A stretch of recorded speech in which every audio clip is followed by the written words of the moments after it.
ഇന്നത്തെ നമ്മുടെ വീഡിയോയിൽ പരിചയപ്പെടുത്താൻ പോകുന്ന കൺവെർട്ടറാണ്. അതായത് 12 വോൾട്ട് ഇൻപുട്ട് കൊടുത്ത് 220 വോൾട്ട് ഔട്ട്പുട്ട് കിട്ടുന്ന കൺവെർട്ടർ. ഇതിന് 550 രൂപയായിരുന്നു ഞാൻ മേടിച്ച സമയത്ത്. ഞാനിതിപ്പം ഏകദേശം 2018 മേടിച്ചതാണ്. ഇപ്പോഴും വർക്കിംഗ് ആണ്, കംപ്ലൈൻറ്റോ കാര്യങ്ങളൊന്നുമില്ല. അപ്പോൾ എല്ലാവർക്കൊന്നും ഒരുപാട് പൈസയൊന്നും മുടക്കി ഇൻവെർട്ടർ വെക്കാനുള്ള ഒരു സാമ്പത്തികം ഉണ്ടായിരുന്നു വരില്ല. അപ്പോൾ അങ്ങനെയൊക്കെ ബുദ്ധിമുട്ടുന്നവരുണ്ടെങ്കിൽ ഈ ഒരു കൺവെർട്ടർ തീർച്ചയായിട്ടും നിങ്ങൾക്ക് ഉപകാരപ്പെടും. അപ്പോൾ ഇതുപോലുള്ള കൺവെർട്ടർ 100 വാട്ട്സിൻ്റെയും 200 വാട്ട്സിൻ്റെയും ഉണ്ട്. എൻ്റെ കയ്യിരിക്കുന്ന ഈ കൺവെർട്ടർ 100 വാട്ട്സിൻ്റെയാണ്. ഞാനിത് ഏകദേശം 2018 ഡിസംബറോട് കൂടിയാണ് വാങ്ങിയത്. ഇത്രയും നാൾ ഉപയോഗിച്ചിട്ടുണ്ട്.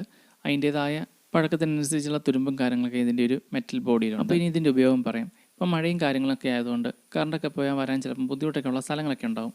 അപ്പോൾ ഇതുപോലത്തെ ഒരു കൺവെർട്ടർ ഉണ്ടെങ്കിൽ നമുക്ക് മൊബൈൽ ചാർജ് ചെയ്യാനും അതുപോലെ LED bulb, LED tube, LED TV ഒക്കെ വർക്ക് ചെയ്യാൻ ഇതിനകത്ത് നമുക്ക് കോയിൽ ബൈൻഡിങ് ആയിട്ടുള്ള ഫാന്, അതുപോലെ ട്രാൻസ്ഫോമർ അങ്ങനെയുള്ള ഉപകരണങ്ങളൊന്നും വർക്ക് ചെയ്യാൻ പറ്റില്ല. അതുപോലെ ഇത് 100 വാട്ട്സിൻ്റെ ആയതുകൊണ്ട് മാക്സിമം ഒരു 80 വാട്ട്സ് വരെയുള്ള ലോഡാണ് കണക്ട് ചെയ്യുക. ഈ ഒരു കൺവെർട്ടറിൽ നമുക്ക് കറണ്ടായി തെളിയുന്ന 9 വാട്ട്സിൻ്റെ LED ഒക്കെ ആണെങ്കിൽ ഒരു 10 വരെയൊക്കെ മാക്സിമം തെളിക്കാം. അപ്പോൾ അത്രയും ഒരുപാട് നേരം കണ്ടിന്യൂസ് ആയിട്ട് തെളിക്കുമ്പം ഇതിൻ്റെ മോസ്ഫെറ്റ് ഒക്കെ ചൂടാകാൻ ചാൻസ് ഉണ്ട്. ഒരു 5 വരെയൊക്കെ തെളിക്കുന്നതിന് ഒരു കുഴപ്പമില്ല. അതുപോലെ ചെറിയ LED TV ഒക്കെ ഇതിൽ വർക്ക് ചെയ്യാം. മൊബൈൽ ചാർജർ, ലാപ്ടോപ്പ് ചാർജറൊക്കെ നമുക്ക് ഇതിനകത്ത് ഉപയോഗിക്കാം. SMPS ബേസിനായിട്ട് വരുന്ന എല്ലാ അഡാപ്റ്ററുകളും നമുക്ക് ഇതിനകത്ത് ഉപയോഗിക്കാം. അതുപോലെ ഈ ഒരു കൺവെർട്ടർ വർക്ക് ചെയ്യാൻ ഒരുപാട് ആംബിയർ ഒന്നും എടുക്കില്ല. വളരെ കുറഞ്ഞ ആംബിയറിൽ മാത്രമാണ് ഈ ഒരു കൺവെർട്ടർ വർക്ക് ചെയ്യുന്നത്. അതുകൊണ്ട് തന്നെ നമുക്ക് ചെറിയ ബാറ്ററിയിൽ പോലും ഒരുപാട് സമയം ബാക്കപ്പ് കിട്ടും. ഇതുപോലുള്ള 3 ലിഥിയം ബാറ്ററിയിൽ പോലും ഈ ഒരു കൺവെർട്ടർ നമുക്ക് വർക്ക് ചെയ്യാൻ പറ്റും. ഇതേ സ്ഥാനത്ത് ഇൻവെർട്ടറോ അല്ലെങ്കിൽ UPS ഒക്കെ ആണെങ്കിൽ വളരെ ആംബിയർ കൂടിയ ബാറ്ററി വേണ്ടി വരും. ഇപ്പോൾ ഇവിടെ നമ്മൾ 9 വാട്ട്സിൻ്റെ ഒരു കറണ്ടിൽ തെളിയുന്ന LED ബൾബാണ് എടുത്തേക്കുന്നത്. ഈ ഒരു LED ബൾബ് നമ്മളിന്ന് ഈ 3 ലിഥിയം ബാറ്ററിയിൽ വർക്ക് ചെയ്ത് കാണിക്കാം.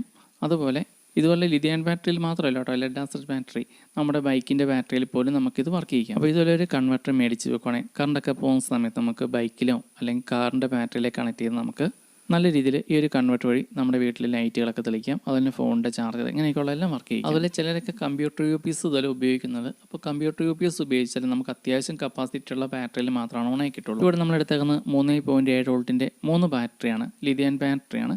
അപ്പോൾ ഈ ഒരു 3 ബാറ്ററി മാത്രം ഉപയോഗിച്ച് നമുക്ക് ഈ ഒരു കൺവെർട്ടർ വർക്ക് ചെയ്യാൻ പറ്റും. അതിനകത്ത് നമ്മൾ ഈ 9 വാട്ട്സിൻ്റെ ലൈറ്റ് നമുക്ക് തെളിക്കാൻ പറ്റും. അതിൽ ഈ കാണുന്ന ലിഥിയം ബാറ്ററി ഇത് നമ്മൾ ചെറിയ നിസ്സാരമായ വിലയ്ക്ക് മേടിച്ചതാണ്.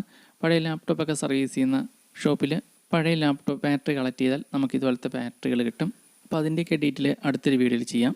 അതുപോലെ ഞാനിവിടെ വാങ്ങിയ ഒരു കൺവെർട്ടറിൻ്റെ സോക്കറ്റ് കംപ്ലൈൻ്റ് ആയി പോയിരുന്നു. സോക്കറ്റ് ഞാൻ വേറെ റീപ്ലേസ് ചെയ്തേക്കുന്നതാണ്. അതുപോലെ ഇതിൻ്റെ മേളിലെ കവർ അത് ഞാൻ അഴിച്ചു മാറ്റി വെച്ചേക്കുന്നതാണ്. അതുപോലെ ഞാൻ നേരത്തെ എൻ്റെ വീട്ടിൽ ഈ ഒരു കൺവെർട്ടർ ഉപയോഗിച്ചായിരുന്നു കറണ്ടൊക്കെ പോകുന്ന സമയത്ത് ലൈറ്റുകളൊക്കെ വർക്ക് ചെയ്തിട്ടുണ്ടായിരുന്നത്. ഇപ്പോൾ അങ്ങനെയല്ല കേട്ടോ. ഇപ്പോൾ ഏകദേശം ഒരു 2.5 വർഷമായിട്ട് ഞാൻ ചെറിയൊരു സോളാർ പാനൽ വാങ്ങി ആ ഒരു സോളാർ പാനൽ വഴി ചാർജ് ആകുന്ന ബാറ്ററിയിലാണ് ലൈറ്റുകളൊക്കെ വർക്ക് ചെയ്യുന്നത്. അതായത് എൻ്റെ വീട്ടിൽ ഒരു റൂമിൽ 2 ലൈറ്റാണ്. അതിൽ ഒരെണ്ണം കറണ്ടിൽ നോർമലായിട്ട് കറണ്ടിൽ തെളിയുന്ന രീതിയിലും ഒരെണ്ണം DC LED ബൾബാണ് ഉപയോഗിക്കുന്നത്.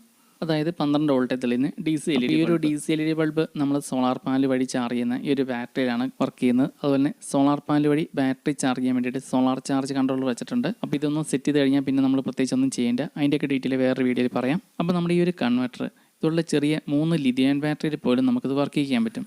അപ്പം കൂടുതൽ ബാക്കപ്പ് കിട്ടണമെങ്കിൽ ബാറ്ററി എണ്ണം കൂടുതൽ വേണ്ടി വരും. ഇതുപോലെ 3 ലിഥിയം ബാറ്ററി സീരിയലായിട്ട് കണക്ട് ചെയ്താൽ നിങ്ങൾക്ക് ഒരിക്കലും ഒരു UPS പോലും ഓണാക്കിയെടുക്കാൻ സാധിക്കില്ല. ഇപ്പോൾ ഒരു ഇൻവെർട്ടറൊക്കെ വർക്ക് ചെയ്യുകയാണെങ്കിൽ മിനിമം ഒരു 100 Hൻ്റെ ബാറ്ററിക്കാണ് കൂടുതലായും എല്ലാവരും വെക്കുന്നത്.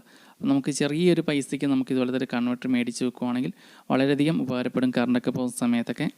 ഇനി ഈ ഒരു കൺവെർട്ടറിനെ കുറവായിട്ട് പറയാൻ നമ്മൾ ഇതിനകത്ത് കണക്ട് ചെയ്യുന്ന ബാറ്ററി ചാർജ് ചെയ്യാൻ നമുക്ക് വേറെ ചാർജർ എന്തെങ്കിലും കരുതേണ്ടി, അല്ലെങ്കിൽ നമുക്ക് സോളാർ പാനലുണ്ടെങ്കിൽ സോളാർ പാനൽ വഴി ബാറ്ററി ചാർജ് ചെയ്ത് ഈ ഒരു കൺവെർട്ടർ വർക്ക് ചെയ്യാം. അപ്പോൾ നമുക്ക് സോളാർ ചാർജ് കൺട്രോളൊക്കെ ഉപയോഗിക്കേണ്ടി വരും. അപ്പോൾ അതൊക്കെ നമ്മൾ വേറൊരു ഡീറ്റെയിൽ വീഡിയോ ചെയ്യാം. പിന്നെ എല്ലാവരും പറഞ്ഞു വരുന്ന വേറൊരു കാര്യമാണ് ലിഥിയം ബാറ്ററി പൊട്ടിത്തെറിക്കും, അങ്ങനെയൊക്കെ ഒരുപാട് പ്രശ്നങ്ങളൊക്കെ പറയുന്നുണ്ട്. അപ്പോൾ അങ്ങനെ പൊതുവെ ലിഥിയം ബാറ്ററി അങ്ങനെ വലിയ അപകടമൊന്നുമില്ല. അപ്പോൾ നമ്മളിത് ഉപയോഗിക്കുമ്പം ഇതുപോലുള്ള BMS ബോർഡ് കൂടി ഉപയോഗിക്കണം. അപ്പോൾ നമ്മുടെ കയ്യിരിക്കുന്ന ഈ ബാറ്ററി എല്ലാം പഴയ ബാറ്ററിയാണ്. അപ്പോൾ ഇങ്ങനെയുള്ള ബാറ്ററി കംപ്ലൈൻ്റ് ആകുന്നു, ഇങ്ങനെ പൊട്ടിത്തെറിക്കുക അങ്ങനെയൊക്കെയുള്ള പ്രശ്നം വരുന്നു. ഓവർ ചാർജ് ആകുന്ന സമയത്തും ഓവർ ഡിസ്ചാർജ് ഒക്കെ ആകുന്ന സമയത്തൊക്കെയാണ്. അപ്പോൾ ഈ ഒരു BMS ബോർഡ് ഉപയോഗിക്കുകയാണെങ്കിൽ അങ്ങനെയുള്ള പ്രശ്നങ്ങളൊന്നും ഉണ്ടാവില്ല. ഇത് 12 വോൾട്ടിൻ്റെ 3S 20 ആംബിയറിൻ്റെ BMS ബോർഡാണ്. ലിഥിയം ബാറ്ററി പാക്ക് ഉണ്ടാക്കാൻ നമ്മൾ തീർച്ചയായിട്ടും ഇതുപോലെ BMS ബോർഡ് ഉപയോഗിച്ച് വേണം ഈ ഒരു ബോർഡിലേക്ക് ബാറ്ററി കണക്ട് ചെയ്ത് ഈ ഒരു ബോർഡിൻ്റെ ഔട്ടാണ് നമ്മൾ എടുക്കുന്നത്. അതുപോലെ ചാർജ് ചെയ്യാനും ആ ഒരു ഔട്ടിൽ തന്നെയാണ് കണക്ട് ചെയ്യേണ്ടത്. ഇന്നും ഔട്ടും ഒരു പോയിന്റിൽ തന്നെയാണ്. ബാറ്ററിയിൽ നിന്ന് 4 കണക്ഷനാണ് ഓരോ പോയിന്റിലേക്ക് കണക്ട് ചെയ്യാനുള്ളത്. അതൊക്കെ നമ്മൾ അടുത്ത വീഡിയോയിൽ കാണിച്ചു തരാം. അപ്പോൾ നമ്മുടെ അടുത്ത വീഡിയോയിൽ ഈ ഒരു BMS ബോർഡ് ഉപയോഗിച്ച് നമ്മൾ ചെറിയൊരു ബാറ്ററി പാക്ക് ഉണ്ടാക്കുന്നതാണ് ലിഥിയം ബാറ്ററി പാക്ക്. അതുപോലെ ഈ ഒരു ബോർഡ് ഞാൻ തൊടുപുഴ കിഷോറിൽ നിന്ന് വാങ്ങിയതാണ്. 130 രൂപയാണ് ഈ ഒരു ബോർഡിനായത്. അപ്പോൾ ഇതുപോലത്തെ BMS ബോർഡും ലിഥിയം ബാറ്ററി ഉണ്ടെങ്കിൽ നമുക്ക് വൈഫൈ മോഡത്തിനൊക്കെയുള്ള ഒരു ബാക്കപ്പ് പോലെ ബാറ്ററി പാക്ക് ഉണ്ടാക്കിയെടുക്കാം. അതുപോലെ നമുക്ക് ഇതുപോലെ കൺവെർട്ടർ മേടിക്കുകയാണെങ്കിൽ കൺവെർട്ടർ നല്ല രീതിയിൽ വർക്ക് ചെയ്യാം. ഫോണിൻ്റെ ചാർജർ കണക്ട് ചെയ്യാനോ അല്ലെങ്കിൽ ലൈറ്റ് കളിക്കാനൊക്കെ. ഈ ഒരു കൺവെർട്ടർ മേടിക്കാനുള്ള ലിങ്ക് ഈ വീഡിയോയിൽ കൊടുത്തേക്കാം.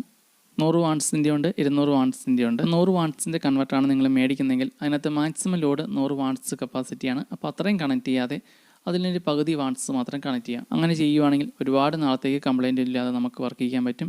ഇപ്പോൾ ഇവിടെയും നല്ല മഴയും കാര്യങ്ങളൊക്കെയാണ്. ചെറുതായി ഒന്ന് മഴ കുറഞ്ഞപ്പോഴാണ് നമ്മൾ ഈ ഒരു വീഡിയോ എടുത്തത്. അപ്പോൾ നമുക്കിനി പുതിയൊരു വീഡിയോ ആയിട്ട് വീണ്ടും കാണാം.